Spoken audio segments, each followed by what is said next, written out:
Hello friends, good morning. Welcome to Adarsh विद्या।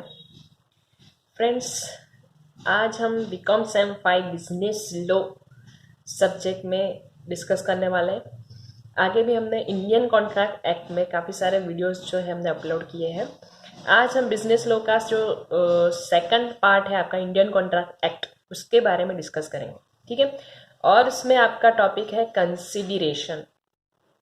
ठीक है, आज का हमारा टॉपिक है कंसिडरेशन। कंसिडरेशन के बारे में आगे भी हमने एक लेक्चर में डिस्कस किया था कि कंसिडरेशन का सिंपल मीनिंग होता है समथिंग इन रिटर्न। ओके, दो पार्टीज अगर कॉन्ट्रैक्ट कर रही है और दोनों को अगर कुछ ना कुछ फायदा हो रहा है, ठीक है, समथिंग इन रिटर्न, दोनों का कुछ ना कुछ मिल रहा है अगर कॉन्ट्रैक्ट से, तो उसको कहा जाता है कंसिडरेशन। ओके, और इसका मीनिंग हम देखेंगे। तो मीनिंग इसका होता है कंसिडरेशन कंसिस्ट ऑफ प्रोमिसेस, यानी कि दो पार्टीज जो है दोनों कुछ ना कुछ एक दूसरे को प्रॉमिस कर रही है। ठीक है, प्रॉमिस कर रही है, एक प्रॉमिसर है, दूसरी पार्टी है प्रॉमिसी। ठीक है, कुछ ना कुछ अगर देने के लिए प्रॉमिस कर रही है। ठीक है, और performs that the parties to a contract exchange with each other, यानी कि कुछ ना कुछ परफॉर्म करने के लिए, ठीक है, कुछ ना कुछ परफॉर्म करने के लिए अगर एक दूसरे को प्रॉमिस कर रही है तो उसे कहा जाता है कंसिडरेशन। ठीक है, तो कंसिडरेशन की डेफिनेशन जो है एकदम सिंपल है।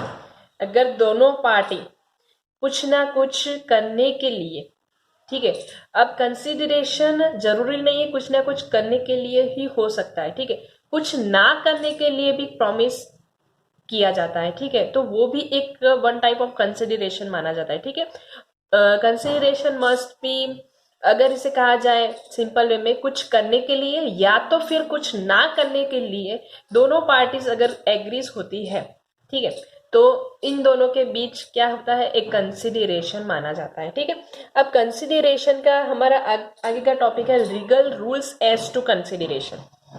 कंसिडरेशन का लीगल रूल्स क्या है, ठीक है, उसके बारे में डिस्कस करेंगे। Legal rules as to consideration. तो consideration must be at the desire of promisor. अब दोनों पार्टी है इन द कॉन्ट्रैक्ट, दोनों पार्टी होती है प्रॉमिसर एंड प्रॉमिसी। तो consideration must be at the desire of promisor, यानी कि प्रॉमिसर की जो भी डिजायर है, जो भी, यानी कि एक पार्टी जो है प्रपोजल रखती है और दूसरी पार्टी क्या करती है, उसको एक्सेप्ट करती है। ठीक है, तो प्रॉमिसर ने जो भी डिजायर रखे, जो भी उसने कंडीशन रखी है कि इस तरह से कॉन्ट्रैक्ट होना चाहिए, इस तरह से उसमें कंडीशन जो है कंसिडरेशन होना चाहिए, तो प्रॉमिसर की डिजायर के बेस पर ही कंसिडरेशन होना चाहिए। ठीक है, यानी कि प्रॉमिसर ने अगर कहा है कि मुझे ये कॉन्ट्रैक्ट जो है 1 लाख रुपीज में करना है या तो फिर 10,000 रुपीज में करना है, तो जो भी उसने कंडीशन रखी है, ठीक है, जो भी उसकी डिजायर के बेस पर ही कंसिडरेशन होना चाहिए। ठीक है, it need not benefit the promiser himself. ठीक है, अब जरूरी नहीं है कि प्रॉमिसर को ही फायदा हो सकता है इसमें कंसिडरेशन में। ठीक है, किसी तीसरी पार्टी को भी फायदा हो सकता है। मान लीजिए कि ए और बी में कॉन्ट्रैक्ट हो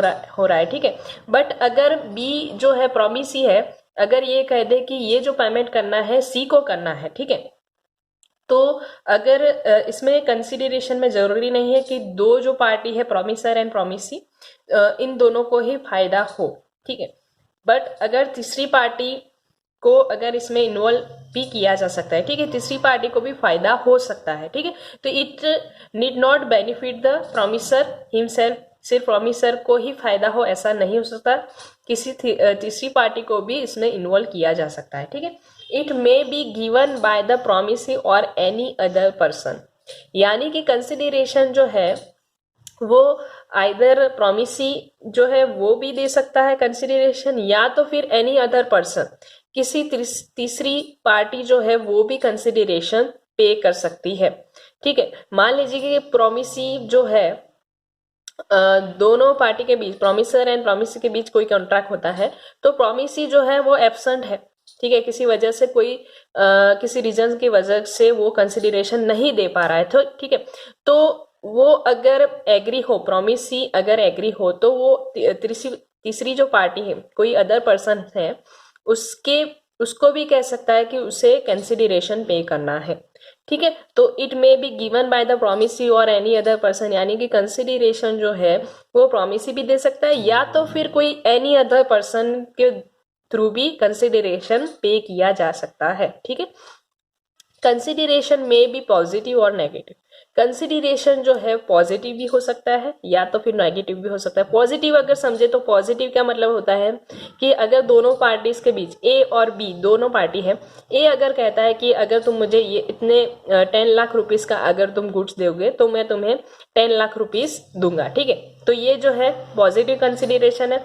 बी ने उसको गुड्स दिए है और ए जो है उसको बदले में क्या होगा, कंसिडरेशन उसे 10 लाख रुपीस दे देगा। ठीक है। और नेगेटिव कंसिडरेशन भी हो सकता है। नेगेटिव का मतलब होता है कि मान लीजिए कि अगर किसी गाड़ी का एक्सीडेंट होता है, ठीक है, और एक्सीडेंट होने से अगर किसी सामने वाली पार्टी को डैमेजेस होते हैं तो एक पार्टी दूसरी पार्टी को ये कहती है कि तुम मुझ पर केस मत करो, मैं तुम्हें जो भी तुम्हारा डैमेजेस हुआ है उसके बदले में मैं तुम्हें जो भी तुम्हारा नुकसान हुआ है वो मैं तुम्हें पे करने के लिए तैयार हूँ। ठीक है। तो वे नेगेटिव कंसिडरेशन भी हो सकता है, यानी कि उसने क्या कहा है कि तुम अगर केस नहीं करोगे, ठीक है, तुम ये चीज नहीं करोगे तो मैं तुम्हें पैसे दूंगा।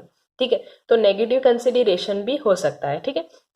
उसके बाद है it may B past, present और फ्यूचर, यानी कि कंसिडरेशन जो है पास्ट में भी हो सकता है, प्रेजेंट में भी हो सकता है और फ्यूचर में भी हो सकता है। मान लीजिए कि अगर आपकी किसी चीज जो है आपकी कोई चीज गुम हो गई है, ठीक है, और आपने अगर 1 महीने पहले जो है एक इनाम जो है आपने रखा था कि अगर कोई मुझे ये चीज ढूंढ के लाके देगा तो मैं उसे एक कुछ इनाम दूंगा। ठीक है। तो ये पास्ट भी हो सकती है। अगर प्रेजेंट में कोई आपको वो चीज ढूंढ के लाके देता है तो आपको वो उस इंसान को जो है आपको रिवॉर्ड्स देना चाहिए। ठीक है। उसको जो है इनाम आपने जो भी घोषित किया था वो आपको देना पड़ेगा। ठीक है। और फ्यूचर में भी हो सकता है, यानी कि अगर आप किसी को जो है आप किसी को ऑफर देते हैं, ठीक है, कि अगर तुम मुझे ये चीज लाके दोगे, ठीक है, तुम मुझे ये चीज लाके दोगे तो मैं तुम्हें इतने पैसे दूंगा। ठीक है। तो फ्यूचर में भी हो सकता है और वो सामने वाला इंसान अगर आपको वो चीज लाके देता है तो आपको कंसिडरेशन उसको देना पड़ेगा। ठीक है। तो it may B past, present और फ्यूचर।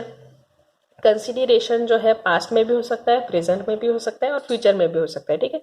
फिर आता है consideration need not be adequate, यानी कि कंसिडरेशन जो है एडिक्यूट होना जरूरी नहीं है। अब बात करते हैं कि अगर दोनों पार्टीज में कोई एग्रीमेंट होता है, ठीक है, 1 लाख रुपीस का एग्रीमेंट होता है, अगर दूसरी पार्टी उससे एडवांस में 10,000 रुपीस देती है, यानी कि कुछ ना कुछ दोनों पार्टीज में कंसिडरेशन बन रहा है। अब कॉन्ट्रैक्ट तो 1 लाख रुपीस का होता, बट सामने वाली पार्टी ने उसको कितने पैसे दिए, 10,000 रुपीस, यानी कि पूरे पैसे अगर ना भी दे तो अगर दोनों पार्टीज इससे एग्री है, ठीक है, दोनों पार्टीज अगर एग्री है तो वो कंसिडरेशन माना जाता है। मीन्स के कंसिडरेशन दोनों के बीच होना चाहिए, बट कितना होना चाहिए वो लॉ में कुछ भी नहीं कहा गया है। यानी कि देखिए, अगर कोई इंसान 100 रुपए की चीज जो है 10 रुपए में भी बेच रहा है तो भी क्या है, वो उसकी प्रोमिसर की जो है एक डिजायर है कि उसको 100 रुपए की चीज 10 रुपए में भी बेचने के लिए उसकी डिजायर है। ठीक है।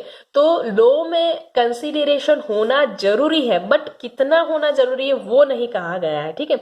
तो consideration need not be adequate, यानी कि कंसिडरेशन में कुछ भी एडिक्यूट होना जरूरी नहीं है, बट कंसिडरेशन होना चाहिए।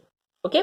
फिर आता है it must be real not illusory, यानी कि कंसिडरेशन जो है रियल होना चाहिए, इल्यूजरी नहीं होना चाहिए। इल्यूजरी बेस के ऊपर नहीं होना चाहिए, यानी कि अगर आप किसी को ऑफर देते हैं कि अगर तुम ये चीज कर दोगे तो मैं तुम्हें माला माल कर दूंगा, जादू से मैं तुम्हें ये चीज लाके दूंगा, तो इल्यूजरी नहीं होना चाहिए, रियल होना चाहिए। अगर आप किसी को ऑफर दे रहे हैं कि तुम अगर मुझे इतने पैसे दोगे तो मैं तुम्हें जादुई पेंसिल दूंगा, ठीक है, आपने पहले भी सीरियल में देखा होगा, एक पेंसिल वाली सीरियल आती थी शकलका बूम बूम, ठीक है। तो आप किसी को ऑफर इल्यूजरी नहीं दे सकते, ठीक है। तो it must be real not illusory, ठीक है।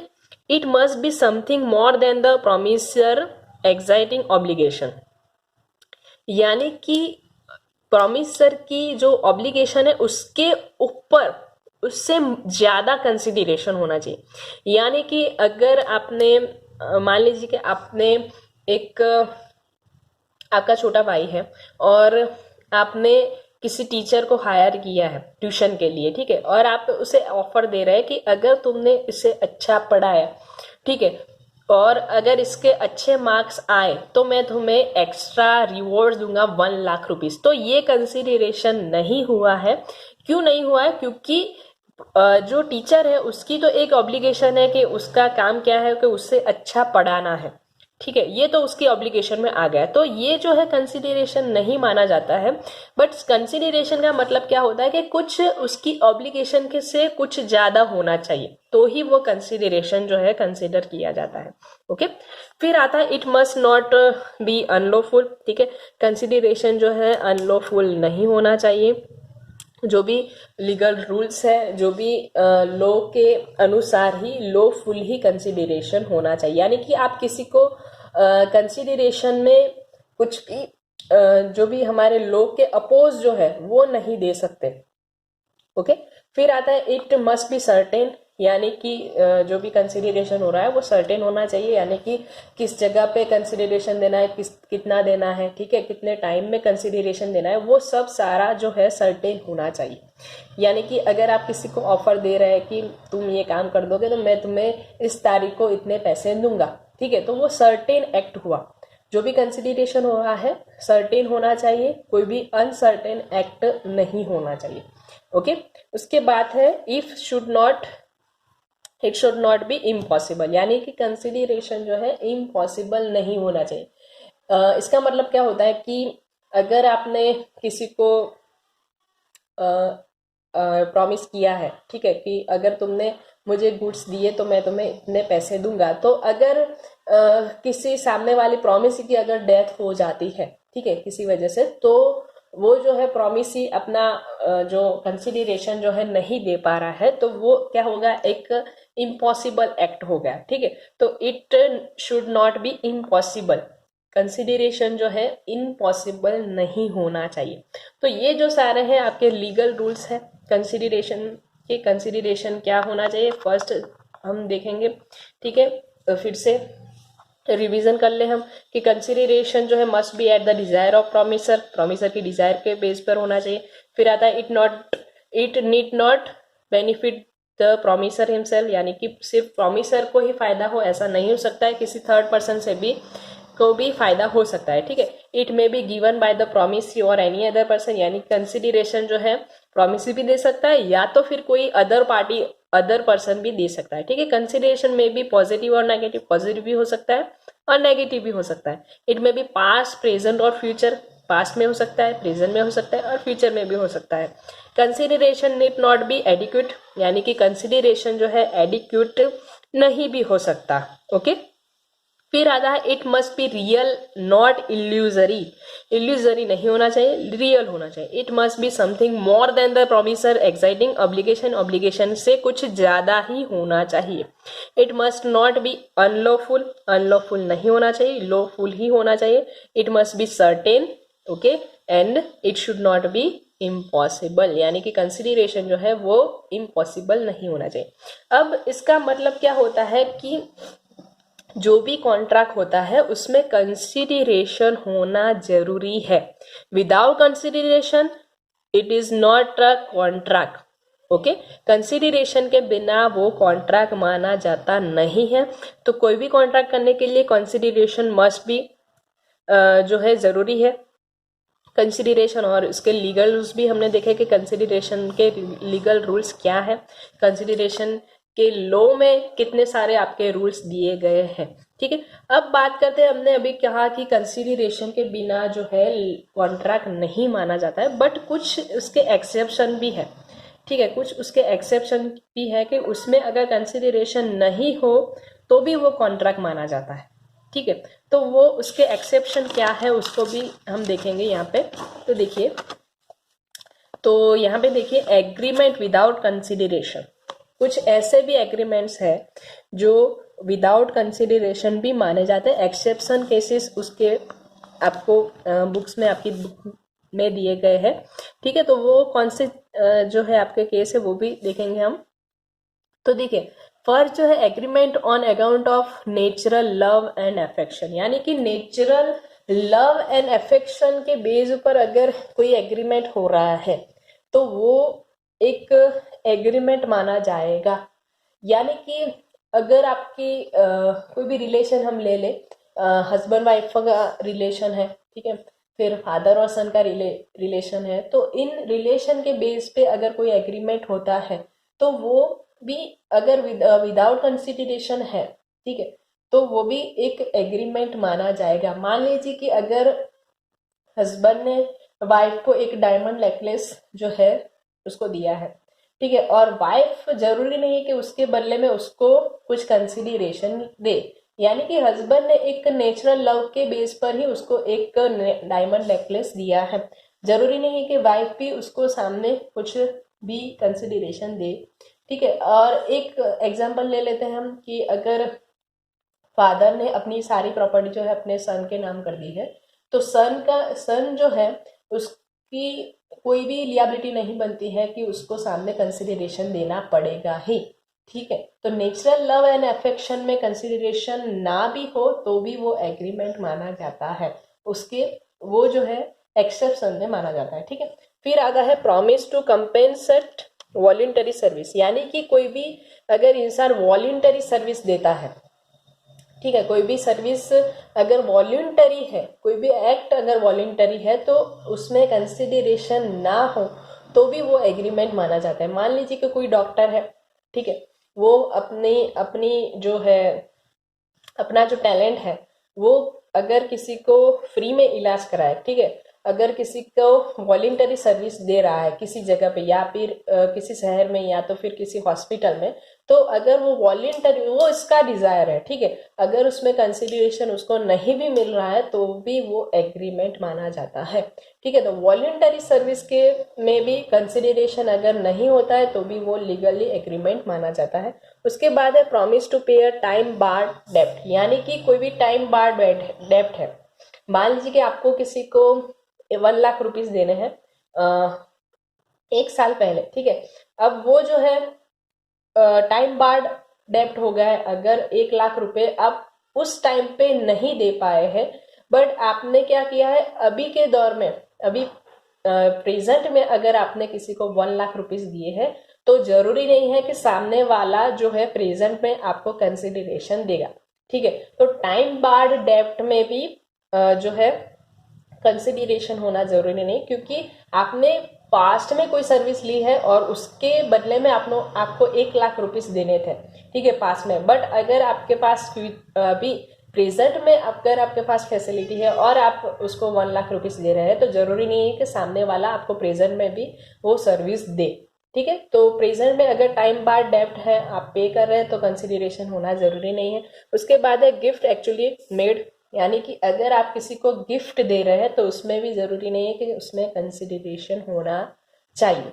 ठीक है। किसी को भी अगर आप गिफ्ट दे, अगर किसी के मैरिज है, ठीक है, तो अगर आप किसी को गिफ्ट दे रहे हैं मैरिज में तो जरूरी नहीं है कि सामने वाला भी आपको कुछ सामने कंसिडरेशन दे, ठीक है। तो गिफ्ट में भी जरूरी नहीं है कि कंसिडरेशन होना चाहिए।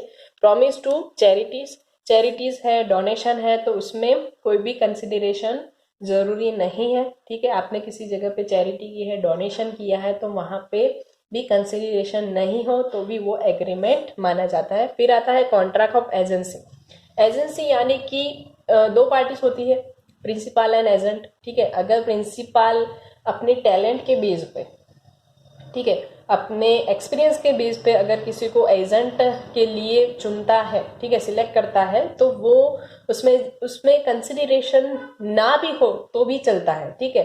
तो कॉन्ट्रैक्ट ऑफ एजेंसी, ठीक है। फिर आता है कॉन्ट्रैक्ट ऑफ ग्रेटिट्यूअस बेलमेंट, ठीक है। ग्रेटिट्यूअस बेलमेंट यानी कि अगर आप किसी को फॉर एग्जाम्पल अगर आप अपने फ्रेंड्स को थोड़े टाइम के लिए, ठीक है, कुछ टाइम के लिए, एग्जाम के दौर है, ठीक है, एग्जाम के लिए अगर आप अपनी बुक्स उसको देते हैं कुछ दिनों के लिए फ्री में, ठीक है, तो वो जो है क्या होता है ग्रेटिट्यूअस बेलमेंट, ठीक है। तो उसमें कंसिडरेशन ना भी हो तो भी चलता है। अगर आप किसी को शॉर्ट टाइम के लिए वो चीज दे रहे हैं तो सामने कंसिडरेशन ना भी हो तो भी वो चलता है, ठीक है। फिर आता है रेमिशन, ठीक है। तो रेमिशन यानी कि अगर आप किसी को सर्विस दे रहे हैं, ठीक है, तो जरूरी नहीं है कि उसमें कंसिडरेशन हो, ठीक है। विदाउट कंसिडरेशन जो भी रेमिशन हो रहा है तो वो भी क्या माना जाता है, एग्रीमेंट माना जाता है। तो ये सारे जो है उसके एक्सेप्शन है जिसमें कंसिडरेशन ना भी हो तो भी वो एग्रीमेंट माने जाते हैं। तो आज हमने एक डिस्कस किया, एक मेन टॉपिक आपका रेमिशन, एग्रीमेंट विदाउट कंसिडरेशन, उसके एक्सेप्शन जो देखे हैं। फिर आता है हमने कौन से आज हमने टॉपिक की डिस्कस किए। एक तो डेफिनेशन कंसिडरेशन की, legal rules and exception of consideration, ये जो सारे जो टॉपिक है आपकी एग्जाम में पूछे जाते हैं। एक और टॉपिक हम डिस्कस करेंगे आज, legality of object and consideration, यानी कि जो भी ऑब्जेक्ट है और कंसिडरेशन है उसके लीगल रूल्स क्या है, लीगलिटी उसकी क्या है, ठीक है। तो जो भी एग्रीमेंट हो रहा है यानी कि दोनों पार्टीज के बीच जो भी एग्रीमेंट हो, जो भी प्रॉमिस किए गए हैं वो लीगल भी हो सकते हैं, लॉफुल भी हो सकते हैं और अनलॉफुल भी हो सकते हैं, ठीक है। तो उसमें आपकी लीगलिटी क्या है, ठीक है, वो इसके टॉपिक, ये टॉपिक भी आपका पूछा जाता है। तो इसमें आपको कहा गया है कि in an agreement both the object and consideration may be lawful और अनलॉफुल, यानी कि जो भी एग्रीमेंट हो रहा है उसका जो ऑब्जेक्ट है, ठीक है, उसका जो कंसिडरेशन है वो लॉफुल भी हो सकता है और अनलॉफुल भी हो सकता है। If both the object and consideration of an agreement is not lawful it is wide, यानी कि जो भी एग्रीमेंट हो रहा है उसमें उसका अगर मेन ऑब्जेक्ट एंड कंसिडरेशन जो है वो लॉफुल ना हो तो वो क्या माना जाता है, वॉइड माना जाता है, ठीक है। बट उसमें हम रूल्स देखेंगे। According to section 23 the consideration और the object of an agreement is unlawful in the following cases, यानी कि जो भी ऑब्जेक्ट है, कंसिडरेशन है, कब अनलॉफुल माना जाता है, उसके आपको ये जो है 6 केसेस दिए गए हैं कि कहाँ पे एग्रीमेंट एंड जो एग्रीमेंट का जो ऑब्जेक्ट है एंड कंसिडरेशन जो है दोनों अनलॉफुल माने जाते हैं। तो देखते हैं कौन से केसेस हैं। If it is forbidden by law, यानी कि अगर आपकी जो भी कॉन्ट्रैक्ट हो रहा है, ठीक है, आपके जो भी एग्रीमेंट हो रहा है दोनों के बीच, दोनों पार्टीज के बीच, वो जो एग्रीमेंट है, वो जो आप एक्ट करने वाले हैं वो फॉरबिडन बाय लॉ है, ठीक है, यानी कि लॉ जो है वो एक्ट करने के लिए मना करता है, ठीक है, लॉ की नजरों में, ठीक है, कानून की नजरों में अगर वो फॉरबिडन है, ठीक है, कायदेसर जो है वो फॉरबिडन अगर हो तो वो क्या माना जाता है, अनलॉफुल माना जाता है। यानी कि अगर गुजरात है, ठीक है, तो गुजरात में अगर कोई भी दारू जो है वो बेचता है, ठीक है, तो गुजरात में क्या होता है, उसको फॉरबिडन कहा गया है। तो किसी भी दोनों पार्टीज के बीच अगर वो जो कॉन्ट्रैक्ट होता है, दारू का सेल करने का जो भी कॉन्ट्रैक्ट होता है जो फॉरबिडन बाय लॉ है, तो दोनों पार्टीज के जो बीच जो भी एग्रीमेंट हुआ है वो क्या माना जाता है, अनलॉफुल, ठीक है।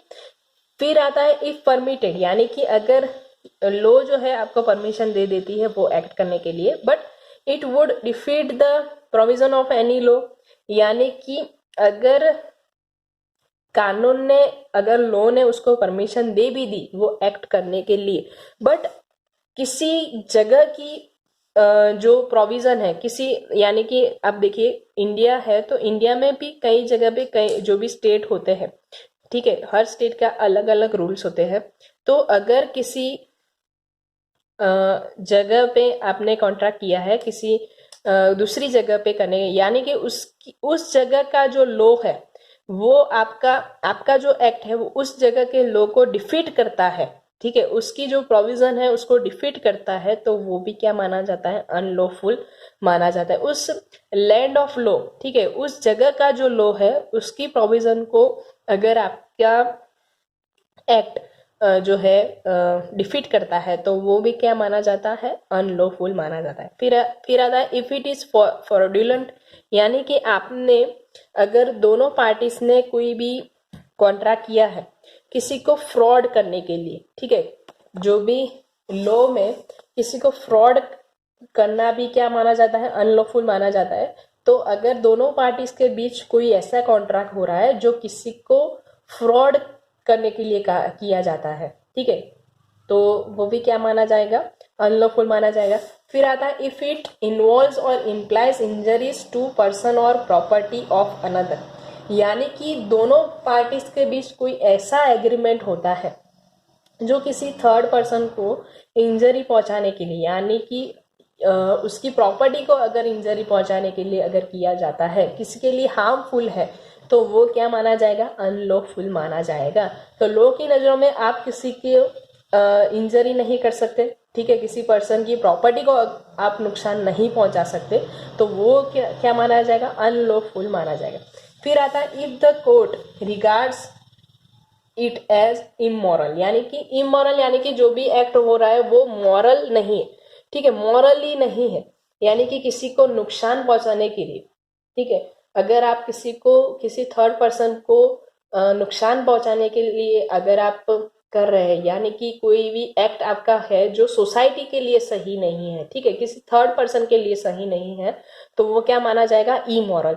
तो अगर कोर्ट ने इसको इमोरल घोषित किया है तो वो भी क्या माना जाएगा, आपका अनलॉफुल माना जाएगा। If the court regard it as oppose to public policy, यानी कि अगर कोर्ट ने उसको पब्लिक पॉलिसी के अपोज माना है, किसी एक्ट, आपका कोई भी एक्ट अगर पब्लिक पॉलिसी के अपोज में हो, यानी कि आप फॉर एग्जांपल जो भी अगर आप इंडियन एक्ट के बारे में बात करें तो आप किसी को मैरिज करने के लिए नहीं रोक सकते, ठीक है, तो आपका कोई भी कॉन्ट्रैक्ट, कोई भी एग्रीमेंट ऐसा हो रहा है कि जो किसी को मैरिज करने के लिए रोक रहा है, ठीक है, यानी कि लड़की की अगर एज की बात करें तो 18 हो, या तो फिर बॉय की बात करें तो 21 हो, तो आप उसको मैरिज करने के लिए मना नहीं कर सकते हैं। तो आपका कोई भी ऐसा एग्रीमेंट है जो उसको मैरिज करने के लिए रोक रहा है, तो वो भी क्या माना जाएगा, आपका अनलॉफुल माना जाएगा, ठीक है। तो पब्लिक पॉलिसी के अगेंस्ट में जो भी आपके एग्रीमेंट्स होते हैं वो सारे जो है अनलॉफुल माने जाते हैं, ठीक है। तो legality of object and consideration में हमने टॉपिक डिस्कस किया कि ऑब्जेक्ट एंड कंसिडरेशन में लीगल रूल्स क्या है, ठीक है, कहाँ पे वो जो है कंसिडरेशन एंड ऑब्जेक्ट जो है कहाँ पे अनलॉफुल माना जाएगा, उसकी कंडीशन जो है उसके बारे में आज डिस्कस किया है। नेक्स्ट वीडियो लेक्चर में हम और भी इंडियन कॉन्ट्रैक्ट एक्ट के जो भी हमारे टॉपिक है उसके बारे में डिस्कस करेंगे, ठीक है। Thank you so much.